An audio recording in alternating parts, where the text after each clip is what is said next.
Tell me how you guys are feeling tonight after everything that went down. Okay, about us, great. Our dances went better than we could have imagined, wanted them to be. We won the dance off, which was awesome.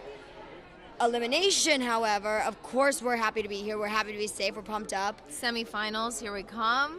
Of course, though, we're also devastated that Olivia and Val, Val is obviously Jenna's husband. Olivia became one of my best friends here. Like, it's not Really someone we sad. wanted to say goodbye to. Nope. Yeah, I was going to ask because, I would imagine it's something that's a little bit bittersweet because just last week we talked about, the potential of you guys making it to the final, the first married couple. Yeah.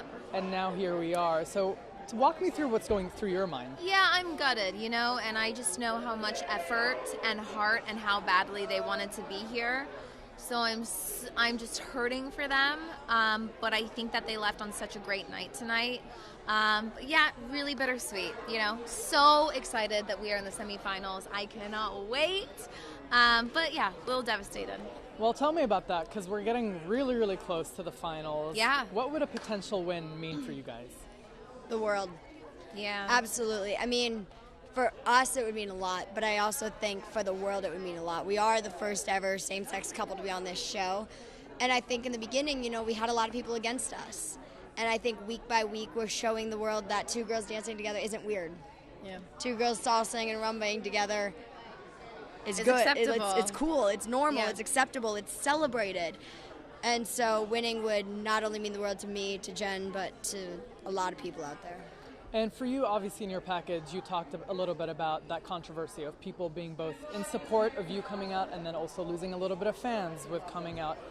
Are people's response to that, is that something you take to heart and does it make you stronger? Or is it just like water off a duck's back, we're moving on? It honestly is weird how comments and people saying things works for me. Sometimes I get really affected by them. I notice that it's when it's something new, something that I haven't been told or thought myself before, that it really affects me.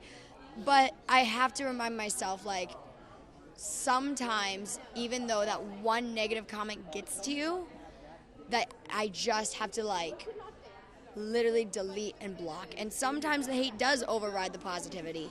And so then at that point, then I text my friends, I text my family, I talk to them. I do something positive. Do for something yourself, positive, yeah. Exactly. And let's talk about Janet night because tonight was one of the more exciting nights. I literally of the thought he was season. going to say Jenna night. I was like, Jenna I know, night. every time everyone keeps saying Janet night, we both are like, Jenna night? I'm like, word. Okay. Janet Jackson, Jenna it could be Johnson, coming up.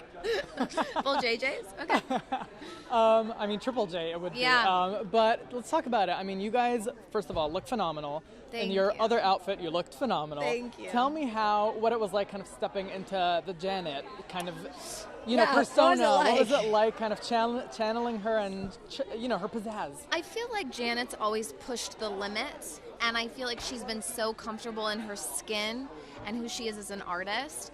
And I think that really inspired us this week. We wore, a bit more risque than we have been with our costumes. And A bit? But it was just like, we needed to. And she gave us that courage and empowerment too. So you know what, Janet? Yes, thank you.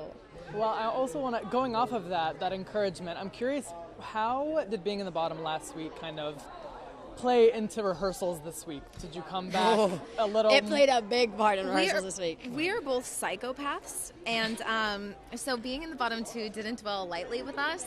But honestly, I think it was the best thing that could have happened for us because I feel like it was week 7. You start to get a little bit tired, and that just rebooted our energy and our drive for wanting to be here. And so I feel like this was a tough week. I was not easy on JoJo in the slightest, but it really, I feel like, motivated and inspired us to come back swinging this week. And you absolutely did. I love that spin stunt that you guys did, by the way. Thanks. But something that I do want to bring to light is that Len didn't love the quote-unquote gimmicks. But you do. How is that gonna play into your performance? Hear me out. What gimmicks? I know. What do we classify as a gimmick? I think the lives, right? No, I think he meant some of the jazzy stuff, like booty. That was probably a gimmick for him. And you know what? There were 2 girls with French on their butts. We had to. I also just feel like For me, we've gotten 2 10s from Len. Yeah, we have to earn back that like. We have to earn it. Yeah. Really from him. And I appreciate a correction. I do. Yep. You know, I don't ever want to hear anything negative, of course. But I have learned throughout my life that corrections are not a bad thing. So, I mean, I don't think we'll get a chance to do a salsa again, but if we do, no gimmicks. Yeah, no gimmicks. Before I let you go, final question. So far, I mean, obviously, it's such an intense competition right now. What's been the biggest difficulty for you both in this competition, and then what's been the biggest highlight? I think for me, the biggest difficulty has been the expectation. I think from the beginning, the world has said, well, you're a dancer. You should be able to do this. And I actually have to remind myself constantly in rehearsals that I'm doing a salsa, something I've never done before. I'm doing a tango, something I've never done before, a rumba, something that's completely foreign to me. And so I'm really hard on myself with that.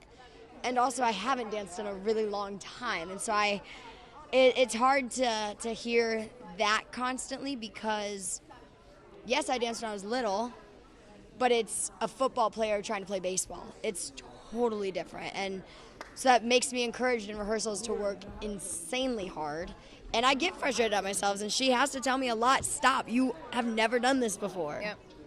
What's the biggest highlight? Biggest highlight, working with Jenna every day. I love it. Not even a question. The amount that she's changed my brain, I've talked about it a billion times before. Talk about it for years. Yeah, I lied. I have one Fun, more question. exciting, every day. Obviously, you're constantly bringing on the sexy now. Tell me a little bit more. I mean, we've seen it twice in a row now. Yes. So tell me a little bit about your journey into womanhood. You're 18. You're kind of coming of age. Tell me how this competition and generally working with Jenna has kind of helped you. I'll tell you this. become into You womanhood. have literally watched my transition into womanhood as I have experienced it.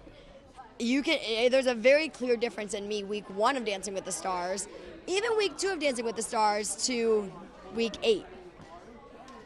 There's a very clear difference. And I even said in our fitting, I was like, if you would have handed me this week 1, I would have gone to Vegas and bet $2 million against you.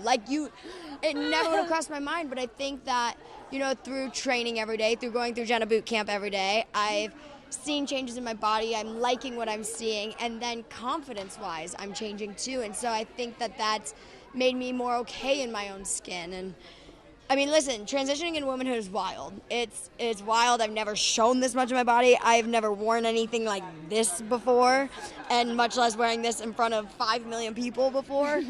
But it's empowering. It's empowering. And it's awesome. And I have a hype girl. Yes. I love it.